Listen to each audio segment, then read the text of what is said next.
welcome to Friday Q&A. Thanks so much for your questions this week, and as always, thanks for tuning in. I had a pretty crazy week. This week, I was out in Kalgoorlie with Ragdoll. We did a run of 3 shows. They all went really well, but I picked up a cold or the flu or something, and I had a Mindsight gig on Tuesday, which was fly up Tuesday, fly back Wednesday.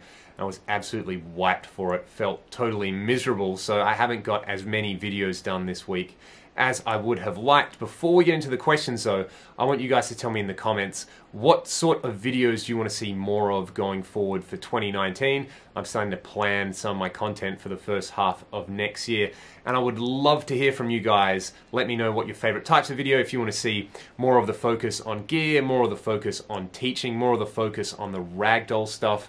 I was really happy with the video that came out yesterday. How many of you guys got excited about that? So please let me know what you want to hear more of, and until then, let's answer some of your questions. Can I do a tutorial on the pitch block with the Axe-Fx 3? That one has been high on the list. Like I said, if I didn't get sick this week, I probably would have done it this week, but there's so many options in the pitch block, and I kind of had a video half done for this, and then they did a big update including the new virtual capo, which is really handy for just changing your overall tuning. So the pitch block is pretty dense in the Axe-Fx 3. There's obviously the classic kind of, retuning your guitar, turning it into a bass, turning it into a baritone, kind of classic pitch shifting, but then there's also stuff like the crystals and pitch detune. So a lot to cover in that one. I might spread it out over a couple of parts, but it will hopefully arrive before the end of the year. Choptones amp packs. Choptones were one of the first people to approach me to do some demo stuff, which I thought was really cool, and I took some of their Axe-Fx 2 amp packs and actually converted them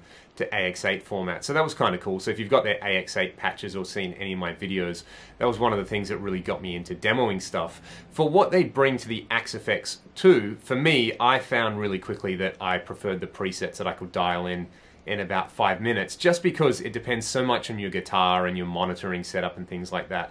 In general, for me, personally, I don't get a lot of benefit out of buying preset packs, mostly because I spend so much time creating my own presets. But I do find that different preset manufacturers seem to have their own voicing, and if you're looking for mix-ready tones for metal and rock, the Choptone stuff is really good. The other guy that I would recommend for that kind of thing is Synmix. And both those companies actually make Kemper profiles. And I think the Choptones Kemper profiles bring a lot more functionality to the Kemper than they do to the Axe-Fx. The Axe-Fx sounds pretty great straight out of the box. You don't have to do too much. But the Kemper obviously relies on having great profiles. And the Choptone stuff, like the Synmix stuff, I think they're some of the best profiles for heavy stuff out there. So if you're a Kemper user, that's a no-brainer. Get the Choptone stuff, get the Synmix stuff. If you're an Axe-Fx user, there's so many other people that make preset packs, whether it's the Awesome Buddy Naked Amps, whether it is like I said, Synmix or Choptones, obviously, but whether it's someone like Fremen, whether it's somebody like Moke. There's Glenn DeLune is another guy who does great ones, and Singtall as well. I've got to get around to demoing his presets again, actually, because he's updated them. So there's so many options there. I think for the Axe-Fx, though, personally, there's so much great stuff on AxeChange. Check all of that out before you go and spend any money. And if you do spend any money, go and buy impulse response packs before presets and learn to dial your unit in. If you're a Kemper user, though, I think the Choptones and the Synmix profiles are well worth the money. Have I tried the Mooer GE200? No, I haven't, so I don't really have any thoughts about it other than the fact that I really do want to try one because people seem to be raving about them. I do really like the Mooer micro preamp series. I've got the Kali Mark III and then the Friedman one, which I think sound really great. The Friedman one actually lives in my guitar case as my backup for my AX8 rig, which is pretty cool. So the idea of having those built in with effects into a sort of little grab-and-go modeler is very, very attractive. I'd really like to try their preamp live as well. So at the moment, it's one of those things where I don't know anybody who has one, and I don't want to just go out and buy one and spend a couple of $100 for something that I'm probably just going to flip the next day. So I'm not too into buying gear like that. Between the Axe-Fx 3 and the micro preamps and the AX8, I've kind of got all my bases and backups sorted. But having said that, if anybody out there has one and they want to lend it to me, I would love to do some demo content for it because it's a very attractive piece of gear. Do I foresee a situation where guitar pickups go through the sort of revolution we've seen with digital guitar modeling? It seems like there's already some companies trying that, whether it is like the Tone Match IR approach of modeling pickups, whether it's the Variax approach of sort of modeling the entire guitar. I mean, the Roland VG8 and VG88 have been doing that since the 90s.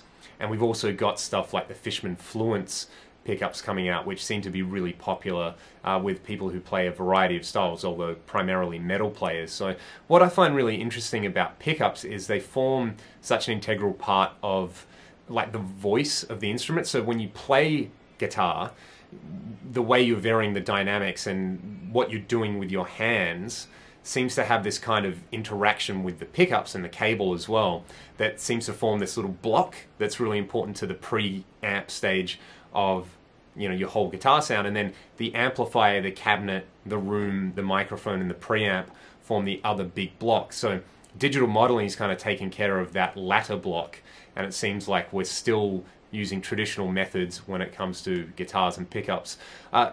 Personally, to me, I see guitar pickups kind of the way that I see microphones. And while in some situations it's really useful to use a neutral sounding mic, I'm using an SM7B at the moment on my voice, which really does the trick. Whereas in other cases, using something like, you know, a U47 or an SM57 on guitar, they're not flat response. They're in no way perfect, but they impart a really important character on the source. So I always see pickups as kind of being more about, you know, they're a choice you make that determines part of the character coming out of the guitar. It would be really, really interesting to see what can be done there. And I guess maybe I'm a bit more of a traditionalist when it comes to that, where I just like finding a set of pickups that works for a given guitar rather than thinking of the pickups and the guitar as this sort of like super variable system. I'm also super biased because you can see behind me I've got lots of guitars and lots of pickups. So yeah, it would be interesting to see how far companies like Line 6 take the whole Variax thing. It would be really interesting to see if anybody wants to revamp the whole Roland V guitar thing and see where that goes. And likewise, companies like Fishman doing the Fluent stuff, I think is pretty cool. Yeah, I'm totally on board for this, basically, is what I'm saying. I'd love to see it. I haven't heard anything that's super convincing yet, but, you know, it just takes that one company to come out with the perfect product. Kind of like the Axe-Fx did, you know, the original one, the Standard, which really changed the game. So I'll definitely be keeping my eyes out. Can I do some videos for Cameron or Soldano presets? I've done quite a few presets talking about the Cameron Atomica and CCV models, as well as some videos to go along with them, and I haven't really touched the Soldano stuff.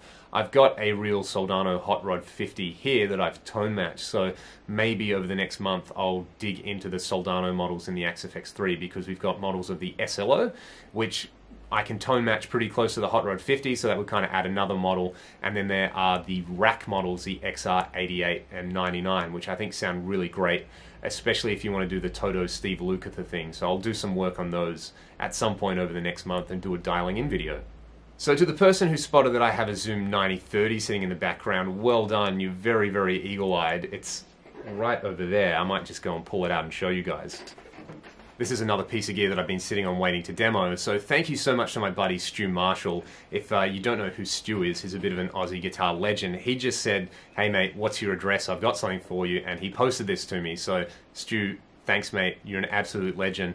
And this is very, very well loved. As you can see, it's missing some knobs, but apparently it's all working fine. I've got a power supply for it, so hopefully before Christmas I'll tuck into this and play around with it, because my very, very first guitar processor was a Zoom GFX 707, so I've always got a bit of a soft spot for Zoom. And yeah, this unit is a little bit of a cult classic, so I'll definitely be diving into the 9030. I don't have the foot controller for it though, so I'll spend some time programming it, and maybe if it's possible to share patches, I'll put some patches or some settings up as well. Bands that I think are underrated or overrated and why, I could go on for hours about this, but one band I was thinking about today that I think is both underrated and overrated is Queen. I think they're slightly overrated, obviously, because, you know, they've got so many great songs, right? But so many of them have been played to death, and a lot of people just identify Queen as, oh, the band that did Bohemian Rhapsody, that one really great song, or the band that did We Will Rock You, they play that at the Sport all the time. But I think for me, you know, fair enough, hey, you cannot diss a band for writing so many great hits like that. And obviously Freddie Mercury is this absolute icon, both as a musician and as a cultural figure. So you can't have one without the other. You know, he's an amazing cultural figure, he's an amazing singer and musician and songwriter. So Queen are undeniably great, But it's really easy to forget they started off as a great classic rock band, and they were able to cover so many different styles and, you know, use so many innovative recording techniques and continually reinvent themselves from album to album. And I think that's the reason Queen are underrated. People always forget about the back catalogue and how many obscure great songs they have and how experimental they were. So that's why Queen are both underrated and overrated. In terms of bands from that era who probably deserve another look as well, you know, people always harp on about, you know, Queen. They had all these really eclectic influences, but there's so much sort of progressive rock from that time that I think still gets overlooked. And a band who I think deserves to be part of like the cultural discourse a lot more. Obviously they're like a musicians band is King Crimson. I think people really underrate how much of an impact the first King Crimson record had on what musicians were doing at the time, and it sort of kicked open the doors for a lot of prog rock to be popular, and then obviously sort of become parodied as it went on later and later. So King Crimson, I think, is still underrated, not amongst musicians, but, you know, I think among the general public, because they have some just phenomenal stuff and everybody should delve into their back catalogue. What else? In terms of modern bands, there's a bunch of underground bands that I could recommend who I think are super underrated. But there's also a bunch of just sort of like really popular bands that I think people kind of diss for the wrong reasons. Nickelback being one of them. I know I'm going to get a lot of crap for this, but Nickelback are so overrated by some people. And they're also underrated for the wrong reasons. Like the album Dark Horse is a really great rock album if you get past the fact that it's Nickelback and, you know, oh my god, Nickelback is so cringe. Dark Horse is a really good rock album, and their production is always great. And fair enough, you know, Chad Kroger's lyrics are, it's not pure poetry, put it that way, but there's some great riffs, there's some great production, and if anything, you should just listen to it because it sounds slamming. So I think Dark Horse and that era of Nickelback are a little bit underrated. There's so many bands from Europe as well, who I think are doing really well, but I'll use this platform to talk about some Australian bands who I think are doing really great stuff. Underground bands, you should definitely go and check out a band called Bad Moon Born, who are doing some great Audioslave style riff-based stuff. A band called Massive, if you like AC/DC and you just like, you know, music to sync piss to, go and listen to those guys. There is a, what's the band? Terramaze, I think they're from Sydney, or maybe they're from Melbourne. I can never remember. They're kind of like more of a melodic prog kind of thing. I think they were nominated in one round of the Grammys as well, which is pretty amazing for an Australian band. So there's 3 Australian bands you should definitely check out. A band from Perth as well called Hail Mary. If you like Soundgarden and Alice in Chains, go and check their stuff out because they're obviously very underrated. But yeah, this, like I said, I could go on and on about this. I've been listening to a lot of synthwave stuff as well recently. A band called The Midnight, a band called Gunship. To me, they're 2 of the best out there doing that kind of retro wave style stuff, which I'd really recommend checking out. Yeah, I think I'll stop there. Otherwise, it's just going to turn into like a long verbal essay, but I feel like I've already done that. So let's go to the next question. If I could have my dream band lineup, what would it be? This is one of those kind of popular questions that you'd see in a lot of guitar magazines back in the day. I already kind of feel like I play in my dream band. Like, you know, Cam in Ragdoll is such an amazing drummer, and I love the way he thinks about drums, not as just like play a beat, but as a creative instrument. So I'm so used to writing with that guy that I'd like to have him in my supergroup. And when it comes to singers, I love Ryan's voice as well. You know, he's just, I still remember the first time I heard that guy sing, and it gave me chills, and it still does. And he can play bass as well. So to me, I basically play in my dream band. I'm super lucky. But let's say I can put together a lineup, and I'm going to exclude myself from this, just a band I would love to see play live. Ooh, let's see, who's going to be on guitar? Let's go for 2 guitar players, a bass player, a keyboard player, and a drummer. Keys would have to be John Lord, because John Lord. Bass, let's make this interesting, and we'll chuck Jaco in there, because that would just be interesting to see what those guys do. Vocals, maybe Glenn Hughes on vocals. That'd be pretty amazing. And then on guitar, this is where things kind of get really interesting.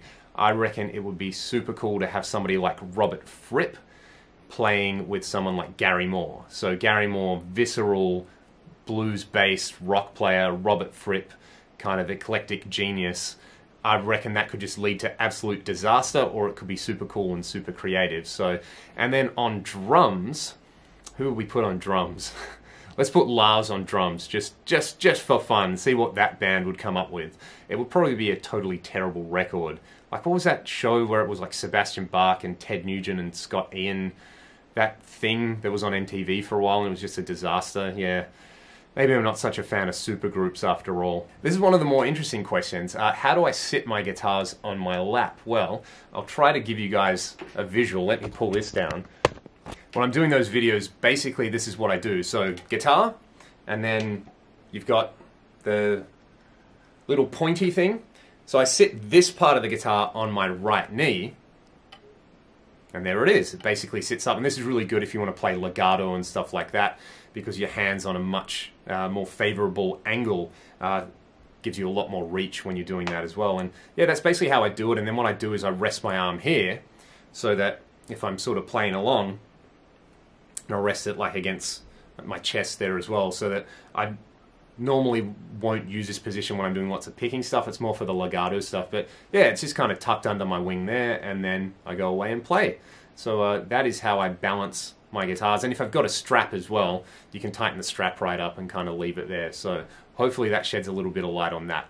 This week's lick of the week, I want to break down a lick in the solo for Foot to the Floor by Ragdoll. Yesterday's video where I broke down a few different Ragdoll songs, somebody requested Foot to the Floor anyway, so I'll break down the rhythm part in another video, but essentially we are in standard tuning, although it's down 1/2 step, so I guess you might say like just E flat or E flat standard, and we're starting in like a B minor position, so I'm on the 7th fret of the top string. And this is just a little legato lick. I'll try to play it for you now and then we'll break it down.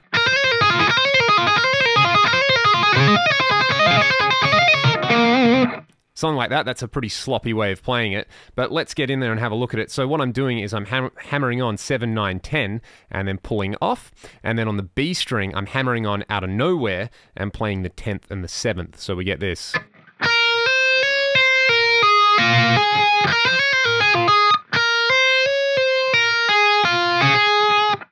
And the thing to watch out for there is that you're not letting this high string ring out like... So, playing that quickly.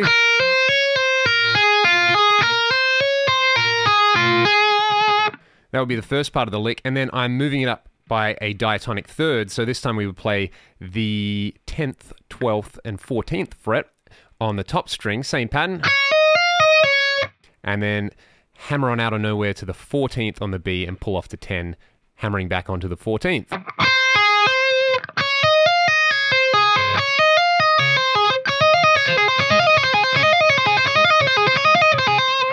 And then the last part of the lick is essentially outlining a B minor arpeggio where I'm going and hammering on out of nowhere for all of those. So that's 12 on the B, 11 on the G, 12 on the D, 14 on the A.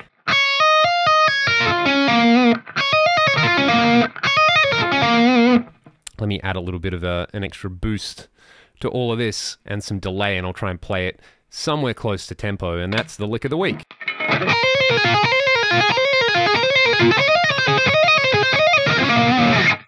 And if you prefer at the end there, you can actually sweep those notes, so play.